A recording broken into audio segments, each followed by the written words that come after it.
Good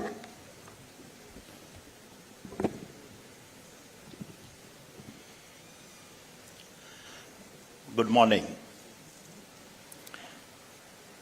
Vice Chairman NASDAQ, Adani, Executive Vice President and Head of International Affairs of US Chamber of Commerce, Myron Brilliant, President of US-India Business Council, Ambassador Atul Keshav, and distinguished guests. It is an honor to be a recipient of the USIBC Global Leadership Award. I am grateful to have the opportunity to speak in the presence of so many industry leaders and senior government officials. At a personal level, the fact that the award comes on the occasion of the 75th anniversary of India's freedoms makes it even more significant and memorable. The theme of this summit, maximizing the next 75 years of US-India prosperity, is impeccable in terms of timing. There can be no disagreement that given the fast evolving and new emerging global dynamics, the success of partnership between the two largest global democracies of India and the United States will be one of the most defining relationships of this century. However, while there is a strategic alignment, I am sure we would all agree that far more needs to be done in terms of ground executions. A central element of this relationship will need to be a mutual acceptance that the free trade, openness, and integration into each other economies are needed to set the foundation for the range of possibility that remain unexploited. Common ground on geopolitical concern is essential, but will mean little unless they are built on the foundation of business relations. Without tangible business objectives, global cooperations will largely continue to be paralyzed. In this context, the role of the USIBC will be key in linking the voice of the industry with the government policies. The need is immense and the stakes are massive given the current world order. Let us look at some of the macro numbers. If we fast forward to 2050, the combined value of the US and Indian GDP is expected to be a staggering $70 trillion. It will make up 35 to 40% of the global economy. By 2050, the combined population of the two countries will be over 2 billion people and about 20% of the global populations. More importantly, the combined median age of our two nations will be still less than 40 years even in 2050. Contrast this with Europe and China. The median age in Europe is already 44 and China 40 years. When see through these lenses of economics and the raw power of consumptions, it is evident that when the existing $150 billion of bilateral trade between the US and India is no more than a speck in the ocean. Far more needs to be done. Therefore, under these circumstances, what are the options before us and what role should the USIBC should play? To begin with, while negotiators from both our countries have struggled to reach a deal on a trade package and tariffs, I believe we are closer than ever before to address the open matters. I am confident we will resolve this and mutually accept some compromises. What we cannot afford is to remain stuck in the belief that all aspects of trade and relations are being hampered as a result of tariffs. There are some strategic areas where we have to show a joint progress. The first and foremost, not surprisingly, is the climate change.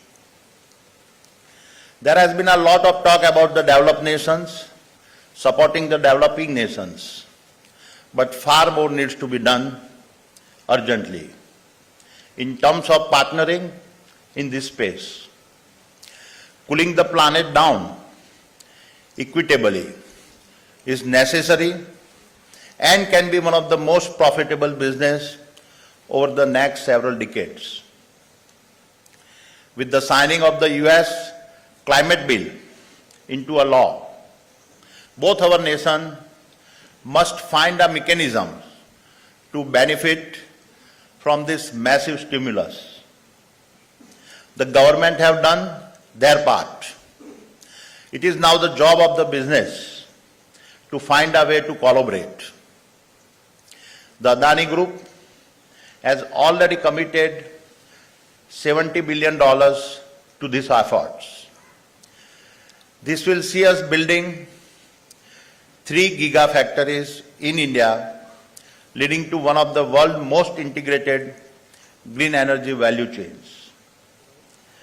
This will extend from polysilicon to solar modules, complete manufacturing of wind turbines, and the manufacturing of hydrogen electrolyzers. As a result, we will generate an additional 45 gigawatt of renewable energy to add to our existing 20 gigawatt capacity, as well as 3 million tons of hydrogen, all of which will be completed before 2030. This value chain will be fully indigenous and aligned with the geopolitical needs of our nation. However, I believe we can further accelerate our goals with support from companies in the US that are willing to work with us. Both of us stand to benefit. Next is in the area of semiconductors. We live in a world where semiconductors are essential to almost all sectors of the economy.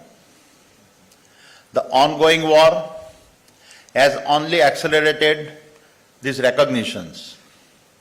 The paradox of capitalism is that India continues to be the best global pool for millions of engineers, especially for US companies.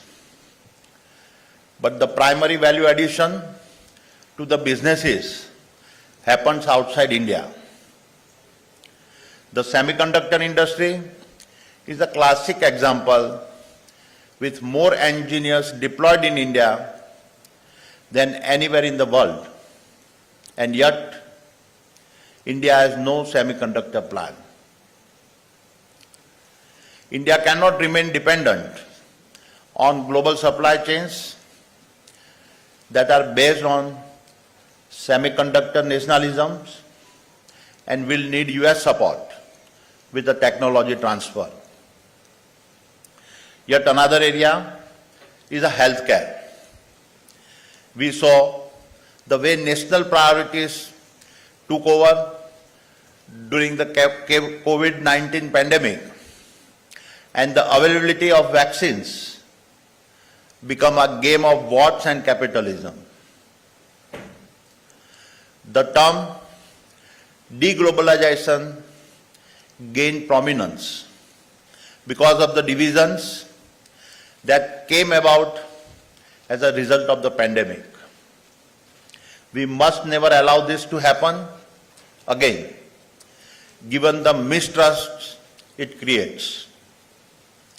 Vaccine collaboration between our nation must be high on our priority list and needs to be formalized in a mutually beneficial way.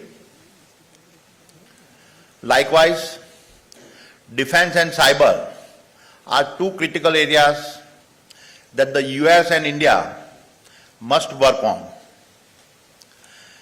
Trust comes from a collaboration in these areas.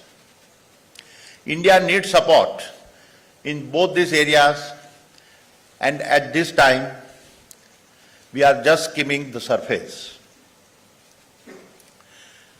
These are two essential areas where our partnership must span technology transfer to be able to build a mutual confidence. I would therefore urge the USIBC to facilitate a broader platform that brings together executives from similar industries on both sides on a regular basis. There are a lot of gains to divide with the size of the two economies beginning to converge as we approach 2050. The outcome from these forums would be multiple.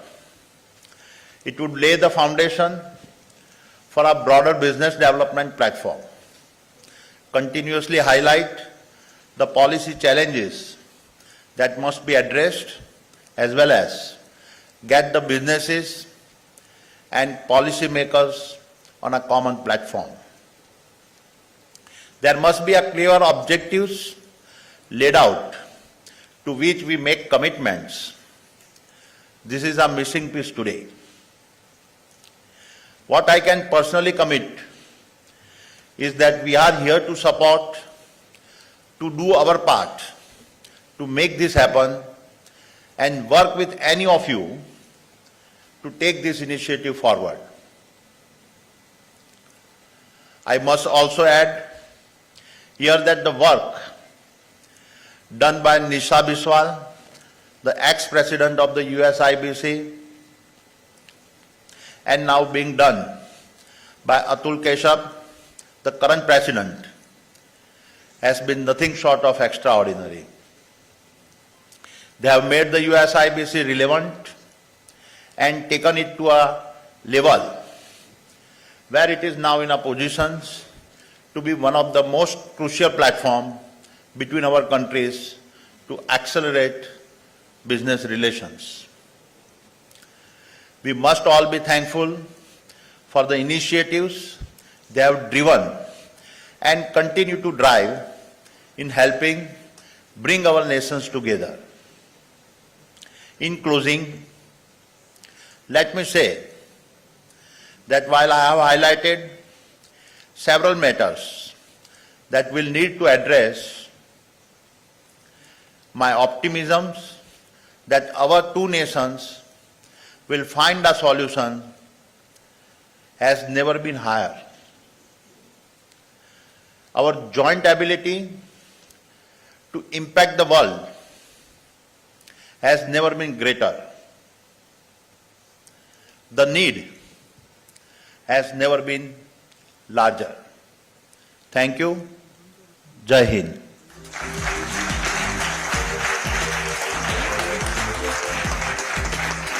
Ladies and gentlemen, please join me once again in congratulating Mr. Gautam Adani on receiving the USIBC Global Leadership Award and on his leadership in championing the Indian industry. Thank you very much, sir.